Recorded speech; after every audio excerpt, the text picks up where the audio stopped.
ലോക്സഭയിലെ അംഗങ്ങളുടെ എണ്ണം 850 ഉയരും. വനിതാ സംവരണ ബില്ലിലാണ് നിർദ്ദേശം. മണ്ഡല പുനർനിർണയത്തിന് കമ്മീഷനെ നിയമിക്കും. ബില്ലിന്റെ പകർപ്പ് എംപിമാർക്ക് നൽകി. വിവരങ്ങളുമായി ഡി ബിനോയാണ് ചേരുന്നത്.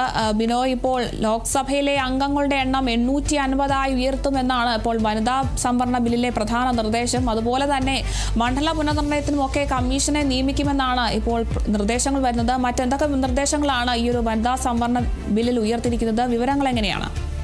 വനിതാ സംവരണ ബില്ല് കൊണ്ടുവരുന്നതിൻ്റെ ഭാഗമായിട്ടാണ് മണ്ഡല പുനർനിർണയ ബില്ല് കൂടി കൊണ്ടുവരുന്നതിനെക്കുറിച്ച് ഇപ്പോൾ സർക്കാർ തീരുമാനിച്ചിരിക്കുന്നത്. ഇതിൻ്റെ ഭാഗമായിട്ടുള്ള ബില്ലിൻ്റെ കോപ്പികൾ എംപിമാർക്ക് വിതരണം ചെയ്ത് കഴിഞ്ഞിരിക്കുന്നു. നിലവിൽ 3 ബില്ലുകളാണ് ഇപ്പോൾ ഈ വരുന്ന 3 ദിവസം ചർച്ച ചെയ്യുന്നതിന് വേണ്ടി എംപിമാർക്ക് നൽകിയിരിക്കുന്നത്. അതിൽ ഒന്നാമത്തേത് വനിതാ സംവരണ ബില്ലാണ്.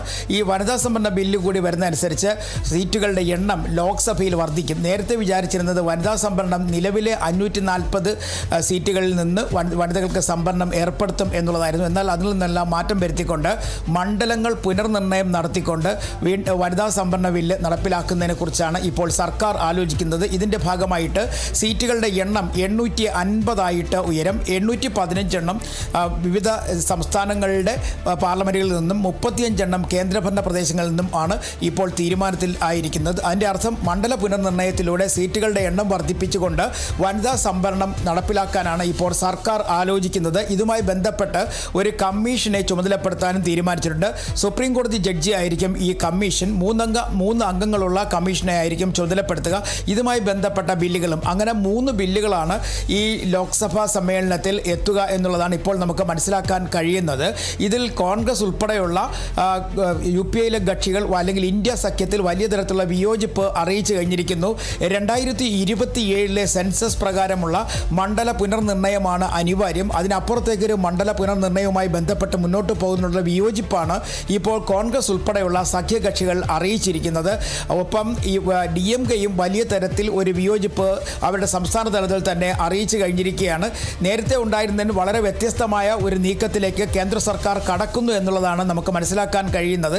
കാരണം ഈ വനിതാ സംവരണ ബില്ല് നടപ്പിലാക്കുക വഴി 33% സംവരണം സ്ത്രീകൾക്ക് നൽകുക, നിലവിലെ സീറ്റുകളിൽ നിന്നും ആ സംവരണം, അതായത് 543 പാർലമെൻറ്റ് സീറ്റുകളാണുള്ളത്, അതിൽ വനിതാ സംവരണം ഏർപ്പെടുത്തും എന്നാണ് എല്ലാവരും പ്രതീക്ഷിച്ചിരുന്നതെങ്കിൽ അതിൽ നിന്നെല്ലാം മാറ്റം വരുത്തിക്കൊണ്ട് ലോക്സഭാ സീറ്റുകളുടെ എണ്ണം വർദ്ധിപ്പിക്കുക, അതിനൊപ്പം തന്നെ അതിൽ വനിതാ സംവരണം നൽകുക, ഇത്തരത്തിലേക്കാണ് ഇപ്പോഴത്തെ തീരുമാനം. മാത്രവുമല്ല, പാർലമെൻറ്റിൽ സീറ്റുകളുടെ എണ്ണം വർദ്ധിപ്പിക്കുന്നതിന് ഒപ്പം തന്നെ സംസ്ഥാനങ്ങളുടെ നിയമസഭാ സീറ്റുകളിലും എണ്ണം വർദ്ധിക്കും. അങ്ങനെ ആനുപാതികമായ വർധന ലോക്സഭയിലും ഒപ്പം നിയമസഭയിലും വരുന്ന തരത്തിലേക്കുള്ള ഒരു ബില്ലാണ് ഇപ്പോൾ ചർച്ചയ്ക്കായിട്ട് വരുന്നത്. 16, 17, 18 തീയതികളിൽ ഇതുമായി ബന്ധപ്പെട്ട ചർച്ചകൾ നടക്കും എന്നാണ് പ്രതീക്ഷിക്കുന്നത്.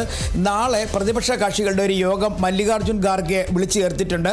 അതിൽ വെച്ച് മല്ലികാർജ്ജുൻ ഖാർഗെയുടെ അധ്യക്ഷതയിൽ ചേർന്ന യോഗത്തിൽ വെച്ച് പ്രതിപക്ഷ കക്ഷികൾ എന്ത് തീരുമാനമെടുക്കുമെന്നുള്ള കാര്യത്തിൽ ഒരു അന്തിമ തീരുമാനത്തിലേക്ക് എത്തിച്ചേരും. പ്രധാനമായും കോൺഗ്രസ് ഉൾപ്പെടെയുള്ള കക്ഷികൾ വലിയ തരത്തിലെ വിയോജിപ്പാണ് ഇപ്പോൾ രേഖപ്പെടുത്തിയിരിക്കുന്നത്. കാരണം മണ്ഡല പുനർനിർണയത്തോട് വലിയ വിയോജിപ്പുണ്ട്. കാരണം ഇത് എങ്ങനെയാണ് അതിർത്തി നിശ്ചയിക്കുന്നത്, അല്ലെങ്കിൽ ഏതൊക്കെ തരത്തിൽ മണ്ഡലങ്ങളെ നിർണ്ണയിക്കും, ഇത്തരം കാര്യങ്ങളിലൊന്നും തന്നെ ഒരു ധാരണയും ആയിട്ടില്ല. സെൻസസ് പ്രക്രിയകൾ പൂർത്തിയാക്കുന്നത് 2027 അങ്ങനെയാണെങ്കിൽ ജനസംഖ്യ അനുപാതികമായി ഒരു പക്ഷേ മണ്ഡല പുനർനിർണയം നടത്താൻ കഴിയും. പക്ഷേ അത്തരത്തിൽ ഒരു നീക്കത്തിലേക്ക് പോകാതെ തന്നെ ഇപ്പോഴുള്ള 2011 ഒരു സെൻസസ് പ്രക്രിയയുമായി ബന്ധപ്പെട്ട് ചില നീക്കങ്ങൾ നടത്തുന്നതിനെ കുറിച്ചാണ് കേന്ദ്ര സർക്കാർ ഇപ്പോൾ തീരുമാനിച്ചിരിക്കുന്നത്. അതുകൊണ്ട് തന്നെയാണ് കേന്ദ്ര സർക്കാരിൻ്റെ നീക്കത്തിനെതിരെ വലിയ തരത്തിലുള്ള വിയോജിപ്പ് NDA സഖ്യകക്ഷികൾ രേഖപ്പെടുത്തി കഴിഞ്ഞിരിക്കുന്നത്. ഈ ബില്ല് ഒരു പക്ഷേ ലോക്സഭയിൽ ചർച്ചയ്ക്ക് വരുമെങ്കിൽ തന്നെയും വലിയ തരത്തിലുള്ള വിയോജിപ്പ് സഭയ്ക്കകത്ത് ഉണ്ടാകും. അതേസമയം തന്നെ സഭയ്ക്ക് പുറത്തും ഉണ്ടാകാനുള്ള സാധ്യത തള്ളിക്കളയാനാകില്ല. കാരണം 850 സീറ്റ് വിവിധ സംസ്ഥാനങ്ങളിൽ നിന്ന്, അതായത് ഇന്ത്യയിലുള്ള വിവിധ സംസ്ഥാനങ്ങളിൽ നിന്നും കണ്ടെത്തുക അല്ലെങ്കിൽ വരിക എന്ന് പറയുമ്പോൾ 815 സീറ്റുകളിലേക്കായിരിക്കും തെരഞ്ഞെടുപ്പ് നടക്കുക. അങ്ങനെ തെരഞ്ഞെടുപ്പ് നടക്കണമെങ്കിൽ മണ്ഡല പുനർനിർണയം എന്ന് പറയുന്നത് വളരെ എളുപ്പത്തിൽ പൂർത്തിയാക്കാൻ കഴിയുന്ന ഒരു പ്രക്രിയയല്ല.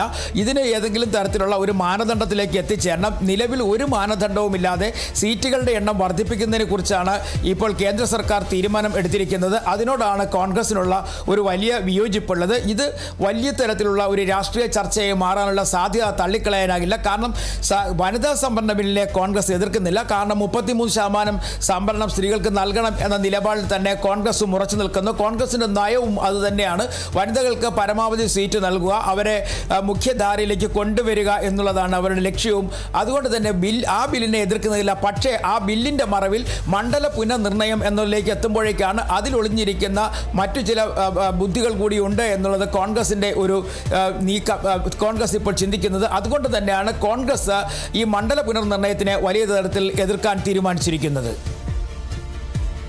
ശരി, വ്യക്തമാണ്. ലോക്സഭാ തിരഞ്ഞെടുപ്പിലും സംസ്ഥാന നിയമസഭാ തിരഞ്ഞെടുപ്പിലും വനിതകൾക്ക് 33% സംവരണം ഉറപ്പാക്കുന്ന വനിതാ സംവരണ ബില്ലിലാണ് ഇപ്പോൾ നിർദ്ദേശം വന്നിരിക്കുന്നത്. ലോക്സഭയിലെ അംഗങ്ങളുടെ എണ്ണം 850 ഉയരും. അതിനുശേഷം മണ്ഡല പുനർനിർണയം ഉണ്ടാകും. ഈ മണ്ഡല പുനർനിർണയത്തിനായി കമ്മീഷനെയൊക്കെ നിയമിക്കും. എന്തായാലും ഈ ഒരു വനിതാ സംവരണ ബില്ലിന്റെ പകർപ്പൊക്കെ MP-മാർക്ക് നൽകിയിട്ടുണ്ട്. ഈ ഒരു ബില്ലിലാണ് ഇപ്പോൾ നിർദ്ദേശം വന്നിരിക്കുന്നത്. ലോക്സഭയിലെ അംഗങ്ങളുടെ എണ്ണം 850 ഉയരുക. കൂടുതൽ വിവരങ്ങൾ നൽകിയത് D. ബിനോയാണ്.